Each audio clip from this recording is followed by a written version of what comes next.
వక్రతుండ మహాకాయ సూర్యకోటి సమప్రభ నిర్విఘ్నం కురు మే దేవ సర్వకార్యేషు సర్వదా గురు బ్రహ్మా గురుర్విష్ణుః గురుర్దేవో మహేశ్వరః గురు సాక్షాత్ పరబ్రహ్మ తస్మై శ్రీ గురవే నమః. శరదా శరదాంభోజ వదనా వదనాంబుజే సర్వదా సర్వదాస్మాకం సన్నిధిః సన్నిధిం క్రియాత్. ఓం గం గణపతయే నమః. సద్గురవే నమః. శ్రీ మహాసరస్వత్యై నమః. మనము శ్రీ సాయి సచ్చరిత్రం 21వ అధ్యాయానికి చేరుకున్నామమ్మా. 20వ అధ్యాయ పరంగా మనం ఈశావాస్యోపనిషత్తు యొక్క సారాంశం గురించి చాలా విపులంగా చెప్పుకున్నాము. నేటి అధ్యాయ పరంగా మనం సద్భక్తుల యొక్క అనేక విశేషాలను గురించి తెలుసుకోవడానికి ప్రయత్నం చేద్దాం. శ్రీరామ జయ రామ, జయ జయ రామ. ఈ అధ్యాయంలో హేమాడ్ పంత్, వినాయక హరిశ్చంద్ర ఠాకూర్, అనంతరావు పాటంకర్, పుండరీపురం ప్లీడర్ గూర్చిన కథలు చెప్పాను. ఈ కథలన్నీ ఆనందదాయకమైనవి. ఇవి సరిగా చదివి గ్రహించినచో ఆధ్యాత్మిక మార్గమునకు దారి చూపును. ప్రస్తావన: సామాన్యముగా మన గత జన్మ పుణ్య సముపార్జనము వలన మహాత్ముల సాంగత్య భాగ్యము పొంది దాని వలన మేలు పొందిదము. దీనికి ఉదాహరణముగా హేమాడ్ పంత్ తన సంగతినే చెప్పుచున్నాడు. బొంబాయి దగ్గరగా ఉన్న బాంద్రాకు ఇతను చాలా కాలం మెజిస్ట్రేటుగా ఉండెను. అక్కడ పీర్ మౌలానా అను మహమ్మదీయ మహాత్ముడు నివసించుచుండెను. అనేక మంది హిందువులు, పారసీకులు, ఇతర మతస్థులు పోయి వారిని దర్శించుచుండిరి. హేమాడ్ పంత్ పురోహితుడగు యూనుస్ పీర్ మౌలానాను దర్శించుమని అనేక సార్లు హేమాడ్ పంత్కు చెప్పాను. కానీ ఏవో కారణముల చేత హేమాడ్ పంత్ ఆ మహాత్మును దర్శించలేకపోయాను. అనేక సంవత్సరముల తరువాత అతని వంతు వచ్చింది.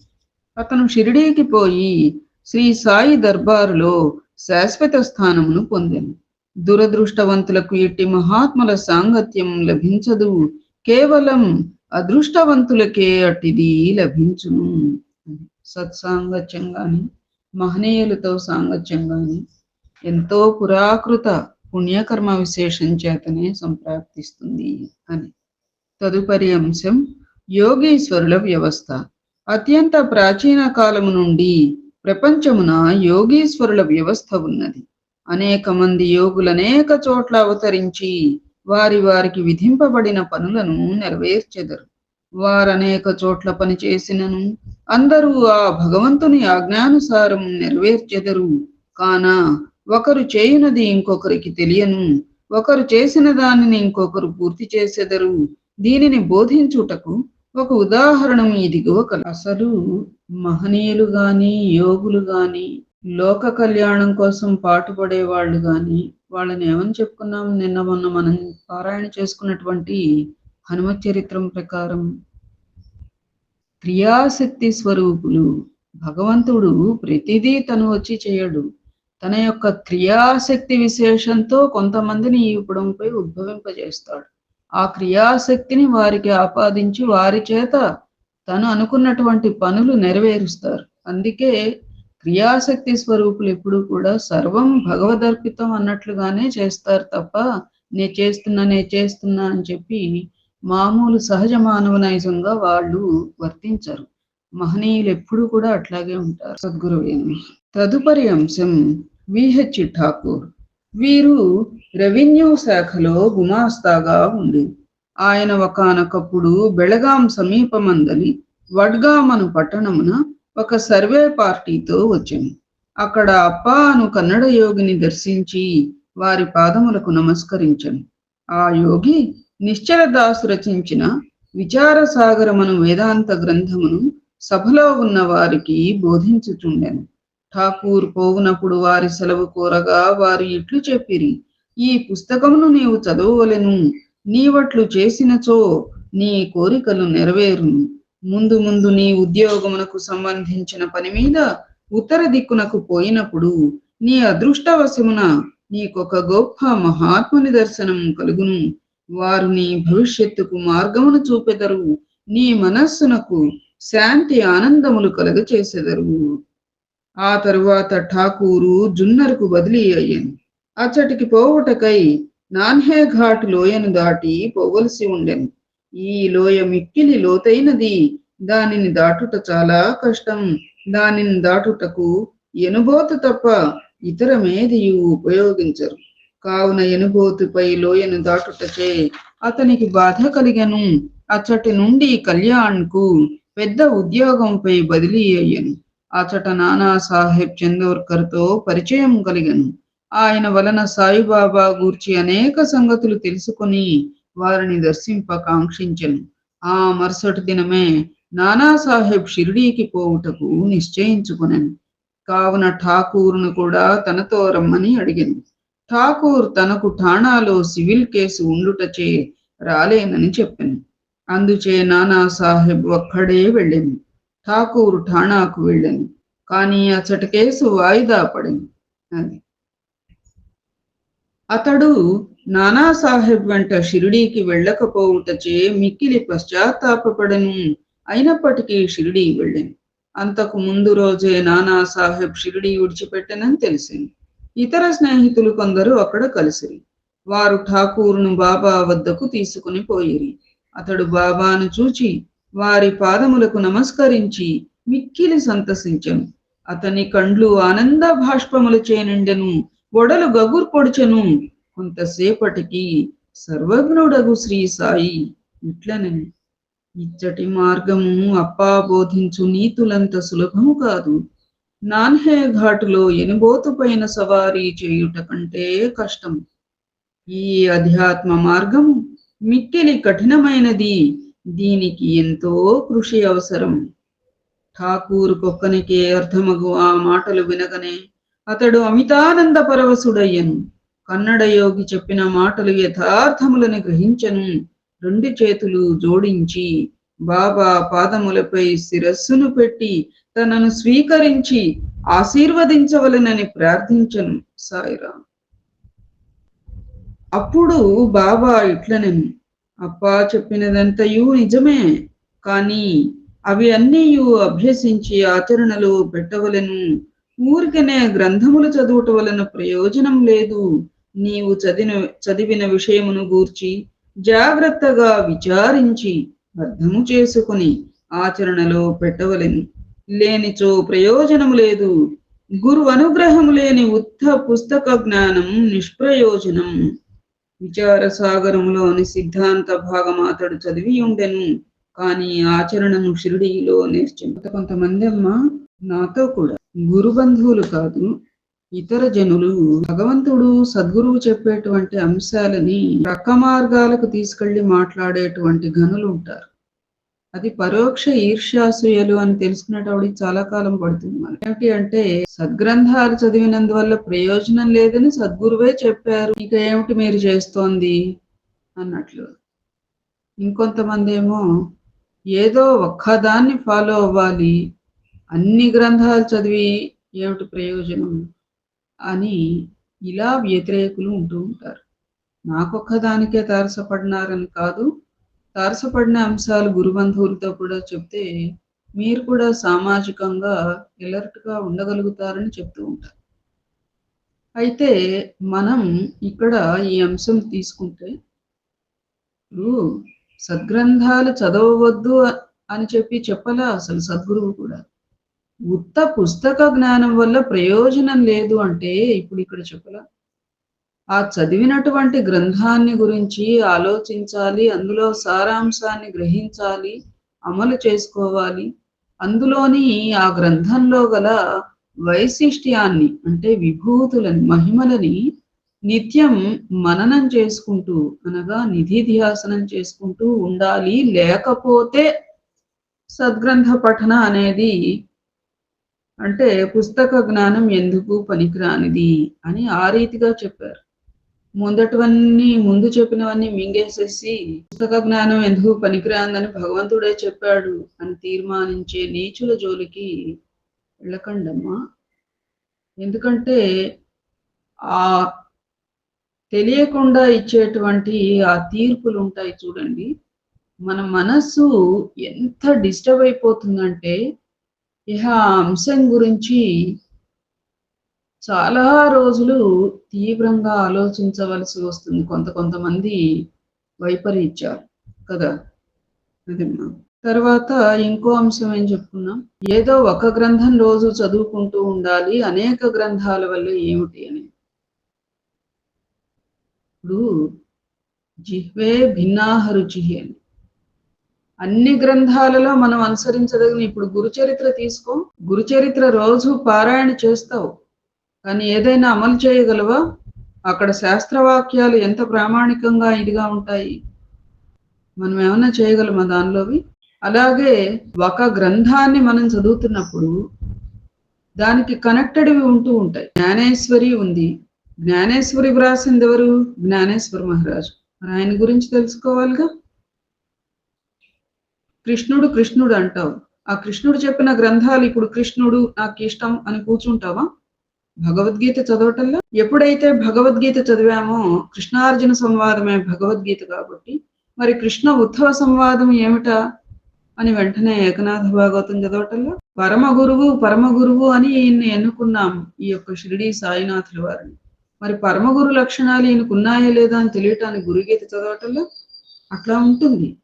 తెలివిగా ఆలోచించాలి తప్ప అజ్ఞానంతో కొన్ని నిర్ధారణలు సమాజం మీద చేయకూడదమ్మా. అట్లాంటి వాళ్ళని ఎప్పుడు దృష్టిలో పెట్టుకుని మీరందరూ కూడా శ్రీ సాయి ఆధ్యాత్మిక గ్రంథపారాయణ గ్రూప్ సభ్యుల కోసమే ఈ ఆడియోలు, ఈ ఛానల్ ముఖ్యంగా మనం ఇటువైపుకి వచ్చిన కారణమే ఇది.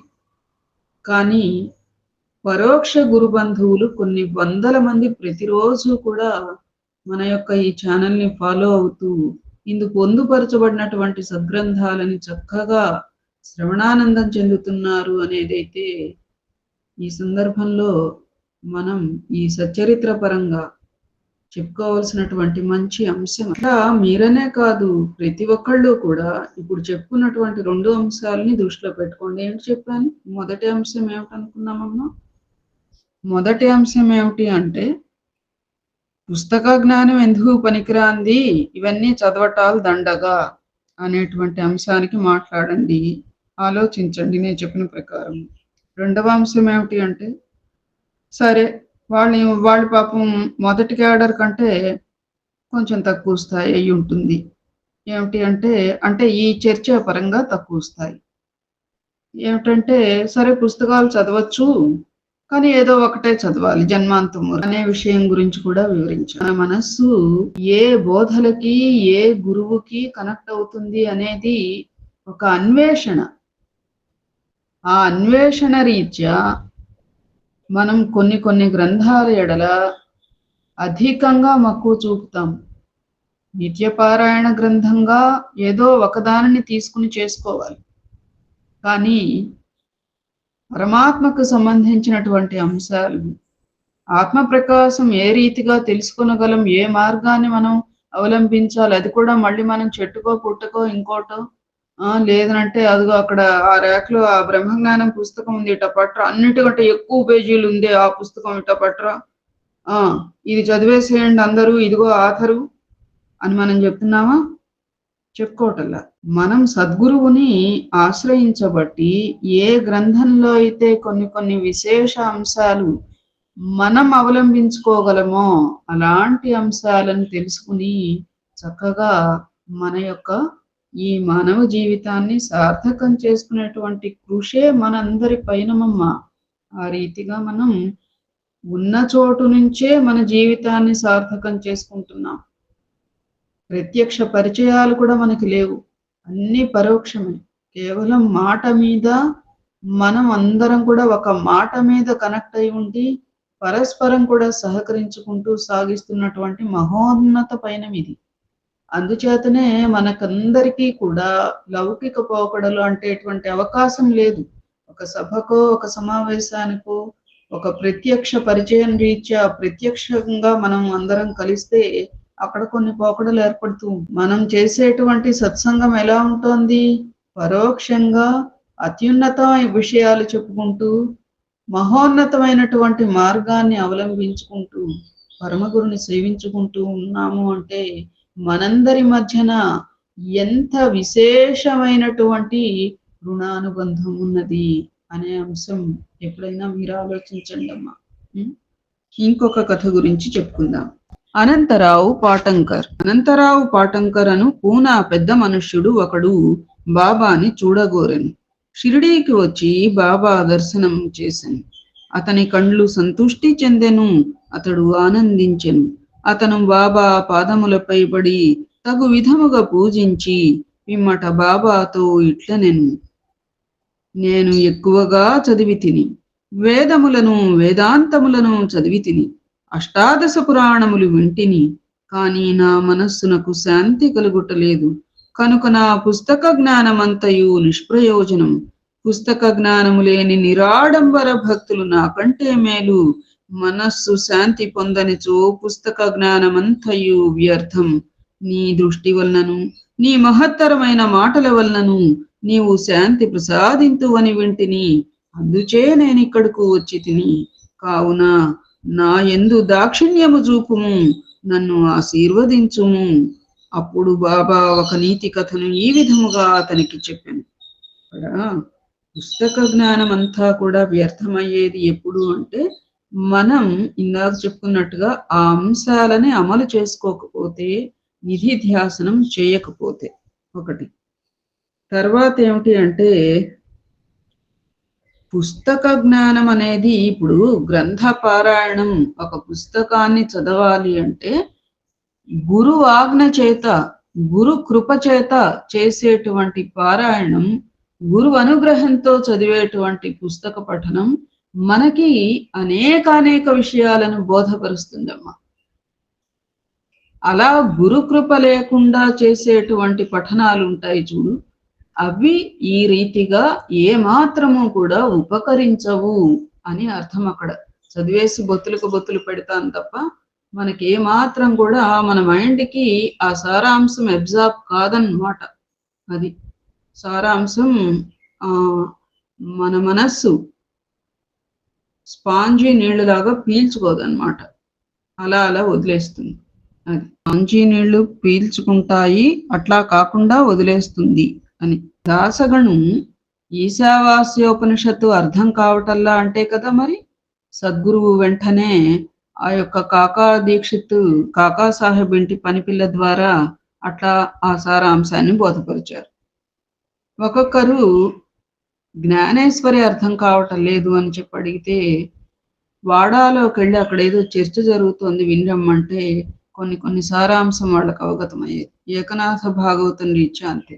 ఇంకొకరైతే అసలు గ్రంథం ఏమీ అర్థం కావటం లేదు అని అంటే ఆ గ్రంథాన్ని తీసుకుని దాని మీద తన స్వహస్తాలతో కొంత 2 రూపాయలు 5 రూపాయలు పెట్టి వాళ్ళకి ఇస్తే వాళ్ళకి అందులోని అంశాలు చాలా అంటే చాలా నిశితంగా చక్కగా అవగాహన కలిగినటువంటి సందర్భాలు అనేకం మనం చదువుకున్నాం.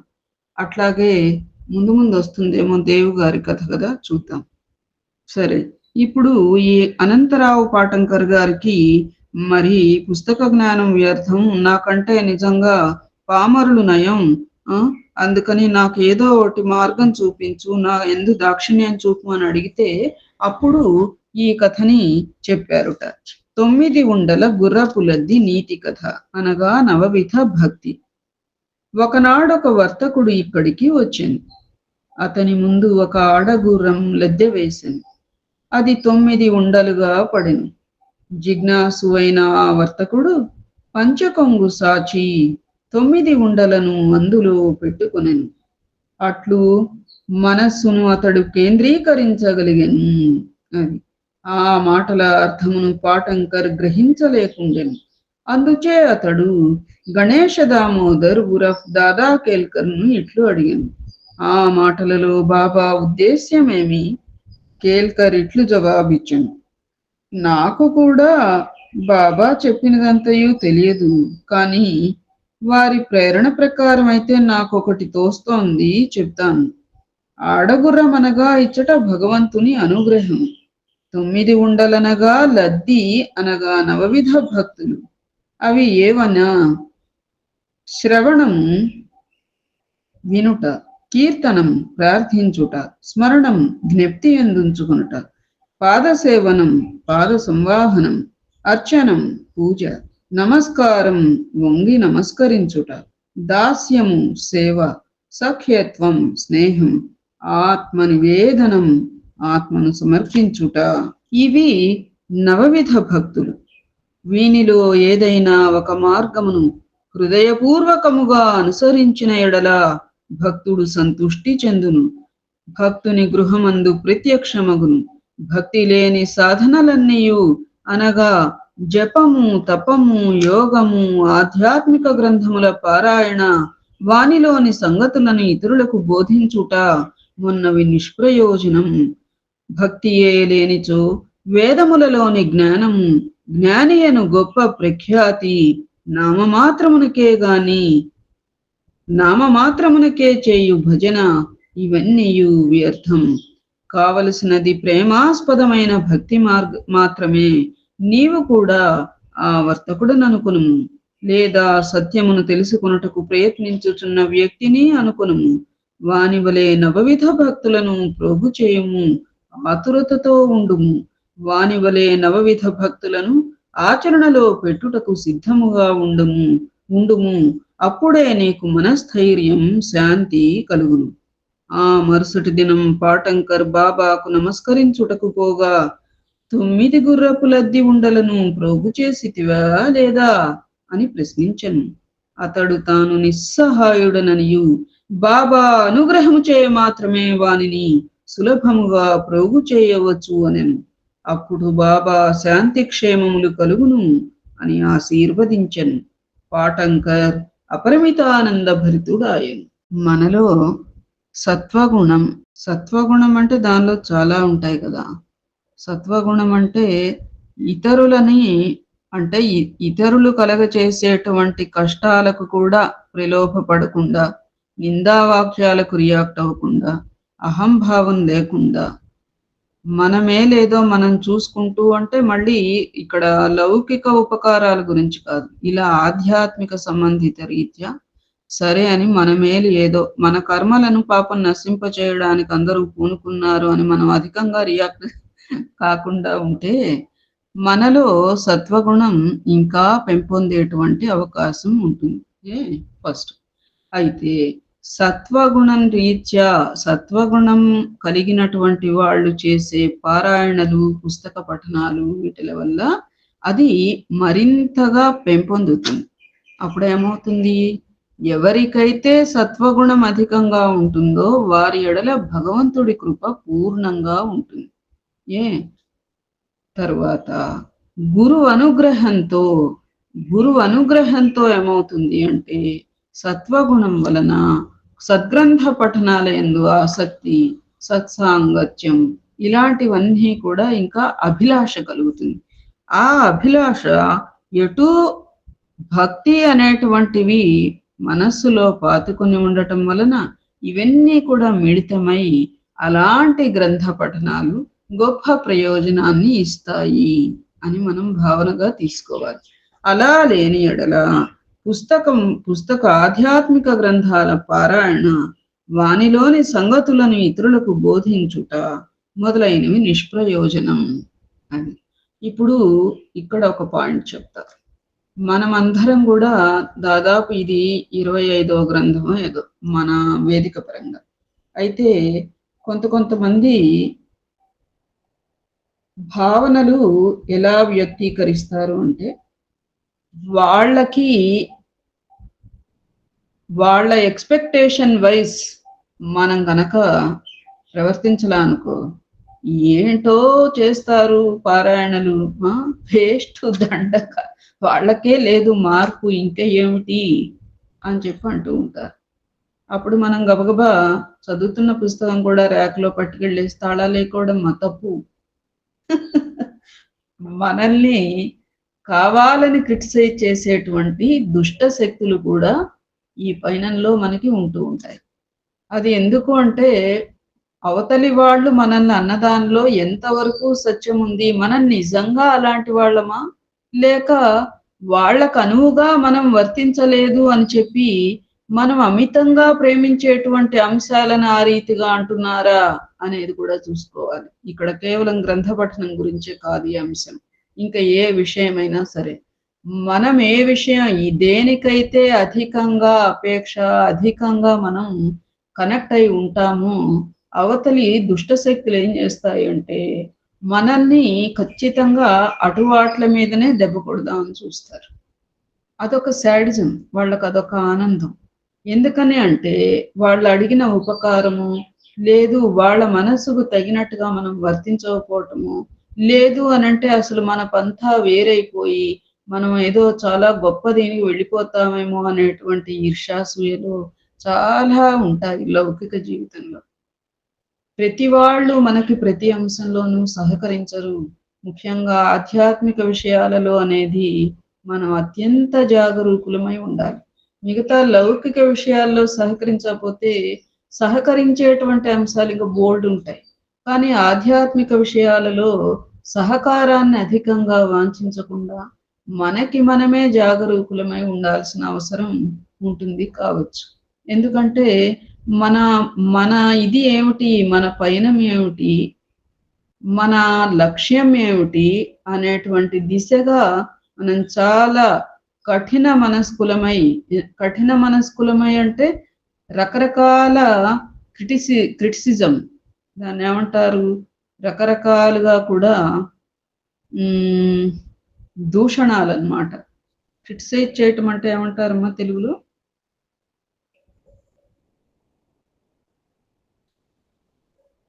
అంటే మనల్ని అనుక్షణం కూడా మనల్ని ముందుకు పోనీయకుండా అలాంటివి లౌకికంలో వేరు, ఆధ్యాత్మికంలో వేరు. కాబట్టి అతి జాగరూకులమై వర్తించాలి. కావాలని ఇరిటేట్ చేసేసి మనం 4 మాటలు అనేటట్టు చేసి జనాలు చెప్తున్నామా నేను చెప్పేవి వాస్తవానికి దగ్గరగా ఆలోచించండి. అంతేగాని ఈవిడెవరేమన్నారా అని నా వైపు ఎక్కువ పెట్టకండి బాణాలు. నేను సమాజ రీత్యా చెప్తూ ఉంటా. మెజారిటీ ఆఫ్ పీపుల్ నేచర్ గురించి చెప్తూ ఉంటా అమ్మా అధికంగా. సరేనా? అయితే అలా విపరీతంగా క్రిటిసైజ్ చేసేటువంటి అంశాలు ముఖ్యంగా ఆధ్యాత్మిక విషయాలలో అధికంగా ఉంటాయి. అంటే ఇందాక ఏంటి చెప్తున్నాను? సరే ఏది ఏమైనా కూడా ఏమరపాటు చెందకుండా బహుజాగరూకులమై అయితే మనం ఈ పయనంలో ఉండాలి. లౌకిక పయనం కంటే అధికంగా ఉండాలి. లౌకిక పయనం కంటే దీనికి ఎంతో శక్తి అవసరం. ఎంతో శక్తి వినియోగించుకుని మనం ఇలా పయనిస్తున్నప్పుడు అలాంటి అరాచక శక్తుల ద్వారా ఏమాత్రం కూడా మనం డీవియేట్ అవ్వకూడదు. అయ్యాము అంటే అంతవరకు పోగు చేసుకున్నది కూడా మనకి పోతుంది. ఇందాక అది చెప్పొస్తున్నాం కదా ఏమిటంటే కావాలని మనల్ని లౌకిక అంశాల పట్ల ఇరిటేట్ చేసేస్తూ ఉంటారు. మన రొటీన్ లైఫ్‌లో ఇలాంటివి బోలెడు చూస్తూ ఉంటాం. వాళ్ళు నెగ్గే విధంగా కనుక మనం లేకపోతే చేసేసావుగా పారాయణలు, మరి ఏముంది నీలో ఓర్పే లేదు అంటే ఏమిటి? వాళ్ళ ఉద్దేశంలో ఓర్పు అంటే ఏమిటి? వాళ్ళకి మనం సరెండర్ అయ్యి నిందావాక్యాలని సర్వం కూడా మన నెత్తి మీద ఇలా పేర్లేని షాంపూ లాగా కుమ్మరిచ్చేసేసుకుంటే అప్పుడు మనకి ఓర్పు ఉన్నట్లు లెక్క వాళ్ళ దృష్టిలో. ఎవరం కూడా అమ్మా అలాంటి వాళ్ళ దృష్టిలో మనం పాస్ అవుదాం, ఉత్తీర్ణత చెందుదాం అనేటువంటి కసరత్తులు మానేసేయండి అమ్మా. మన జీవితం తినేస్తాయి అట్లాంటి శక్తులు. తెలిసిందా? మన జీవితం తినేస్తాయమ్మా. అందుకని కన్ను తెరిచి, ఎందుకంటే సపోజు ఆ అంశం రీత్యా నువ్వు తల వంచి మొత్తానికి వాళ్ళని అనిపించినా ఇంకోటి పట్టుకుంటారు. అదే దుష్ట శక్తులు అన్నమాట. కాబట్టి ఏమిటి అంటే నీచుల దగ్గర గెలుపొందాలి అనేటువంటి తాపత్రయాలకి ఫుల్ స్టాప్ పెట్టి, మనమేమిటి, మన పయనం ఏమిటి, మన లక్ష్యం ఏమిటి, అవతలి వాళ్ళు చెప్పే దానిలో నిజంగా మారవలసినటువంటి అవసరం మనలో ఉందా, ఉంటే సరే మారుదాం. అంత మాత్రాన నా తప్పు చెప్పేశావు అని చెప్పి మీరు సలాం చేశారంటే తినేస్తారు వాళ్ళు మనం. అది అందుకని తెలుసుకుని రియలైజ్ అయ్యి చక్కగా మార్పు తెచ్చుకోవటమే ప్రస్తుత కాలమాన రీత్యా మంచిదమ్మా. అది లేదు, తప్పిదాలు ఏమీ లేకుండా ఇహ మన పయనాన్ని, మన మాటని, మన చేతని, మన దీనిని అన్ని కూడా వాళ్ళు ఏకరువు పెట్టేస్తూ ఆఖరికి మన ఆధ్యాత్మికతను కూడా ఏకరువు పెట్టేస్తూ ఉంటే తత్క్షణమే వాళ్ళకి మానసికంగా దూరం అయిపోవటం అత్యున్నతమైన పరిష్కారం. చెప్పా కదా, పాటంకరు 9 గుర్రపులద్ది ఉండలను పోగు చేసి అని అన్నారని చెప్పానా? అయితే అప్పుడు అతను ఏమన్నాడుట పాటంకరు, నిస్సహాయుడనని బాబా అనుగ్రహించే మాత్రమే సులభంగా ప్రోగు చేయవచ్చునంటే అప్పుడు శాంతి క్షేమాలు కలుగునని సద్గురువు అతన్ని ఆశీర్వదించారుట. తదుపరి అంశం పండరీపురం ప్లీడరు. ఒక చిన్న కథతో ఈ అధ్యాయంను ముగించదు. ఆ కథ బాబా సర్వజ్ఞుడని తెలుపును, ప్రజలను సరి అయిన మార్గమున పెట్టుటకు, వారి తప్పులను సవరించుటకు బాబా సర్వజ్ఞత్వం ఉపయోగించుచుండెను. ఒకనాడు పండరీపురం నుండి ఒక ప్లీడర్ వచ్చెను. అతను మసీదుకు పోయి సాయిబాబాను దర్శించెను. వారి పాదములకు నమస్కరించెను. అడగకుండానే దక్షిణ ఇచ్చెను. జరుగుతున్న సంభాషణలు వినుటకొక మూల కూర్చుండెను. బాబా అతని వైపు ముఖము త్రిప్పి, ప్రజలు ఎంత టక్కరులు, వారు పాదములపై వడెదరు, దక్షిణ ఇచ్చెదరు, కాని చాటున నిందించెదరు, ఇది చిత్రము గాదా? ఆ మాటలు ప్లీడర్కు సూటిగా తగిలినవి. ఎవరికి బాబా మాటలలోని అంతరార్థం బోధపడలేదు. ప్లీడర్ మాత్రం గ్రహించెను. కాని అక్కడ ఏమీ మాట్లాడలేదు. వాడాకుపోయిన పిమ్మట ప్లీడర్ కాకాసాహెబ్ దీక్షితితో ఇట్లనియను, బాబా చెప్పినదంతయు యథార్థమే. ఆ బాణం నాపై ప్రయోగించిత్రి, అది నా గూర్చియే. నేను ఎవరిని నిందించకూడదు, తృణీకరించరాదు అని బోధించుచున్నది. పండరిపురం సబ్జడ్జేగు నూల్కర్ తన ఆరోగ్యాభివృద్ధి కొరకు షిరిడీకి వచ్చెను. ఇచ్చటనే మకాం చేసెను. లీడర్ల విశ్రాంతి గదిలో దీని గూర్చి వివాదం జరిగెను. రోగముచే బాధపడుచున్న సబ్జడ్జి ఔషధమును సేవించక షిరిడీ పోయిన మాత్రమున బాగవునా అని మాట్లాడుకునేరు. సబ్జడ్జిని వ్యాఖ్య చేసిరి. సాయిబాబాను నిందించిరి. నేను కూడా అందుకొంత భాగం వహించి తిని, నేను చేసినది సమంజసం కాదని ఇప్పుడు సాయిబాబా నిరూపించను. ఇది నాకు దూషణ కాదు, నాకిది ఆశీర్వచనమే. ఇది నాకు ఒక ఉపదేశం. నేనిక మీదట ఎవరిని దూషించరాదు, ఎవరిని నిందించరాదు, ఇతరుల విషయంలో జోక్యం కలగ చేసుకునరాదు అని. ఇప్పుడు మనం తెలియకుండానే ఇందాక మాట్లాడుకున్న మాటలకి భావం ఈ పేరాలో వచ్చేసింది, చూసారా? అందుకని కొన్ని అంశాలని, కొన్ని మనుషులని, కొన్ని పరిస్థితులని కూడా వదిలేసి మన పైన మనం జాగరూకులమై చేసుకోవటం ఆధ్యాత్మిక విషయాలలో చాలా అవసరం అమ్మా. కాలమాన్ రీత్యా చాలా అంటే చాలా అవసరం. పండరిపురమునకు షిరిడి 300 మైళ్ళ దూరమున ఉన్నది. బాబా సర్వజ్ఞుడగుటచే పండరిపురంలో ప్లీడర్ల విశ్రాంతి గదిలో ఏమి జరిగినో తెలుసుకునేది. ఈ నడుమనున్న స్థలము, నదులు, అడవులు, పర్వతములు వారి సర్వజ్ఞత్వమునకు అడ్డుపడలేదు. వారు సర్వమును చూడగలిగిరి. అందరి హృదయములలో గల దానిని చదవగలిగిరి. వారికి తెలియని రహస్యం ఏదియూ లేదు. దగ్గర ఉన్నవి, దూరముగా ఉన్నవి, ప్రతి వస్తువు కూడా పగటి కాంతి వలె వారికి తేటతెల్లం. ఎవడైనా దూరముగా గాని దగ్గరగా గాని ఉండనిమ్ము, బాబా సర్వాంతర్యామి అగుటచే వారి దృష్టి నుంచి తప్పించుకొనుటకు వీలు లేదు. దీనిని బట్టి ప్లీడర్ ఒక నీతిని నేర్చుకునేను. ఒకరిని గూర్చి చెడు చెప్పరాదు, మరియు అనవసరముగా వ్యాఖ్యానం చెయ్యరాదు. అట్లు బాబా అతని దుర్గుణమును పోగొట్టి సన్మార్గమందు పెట్టెను.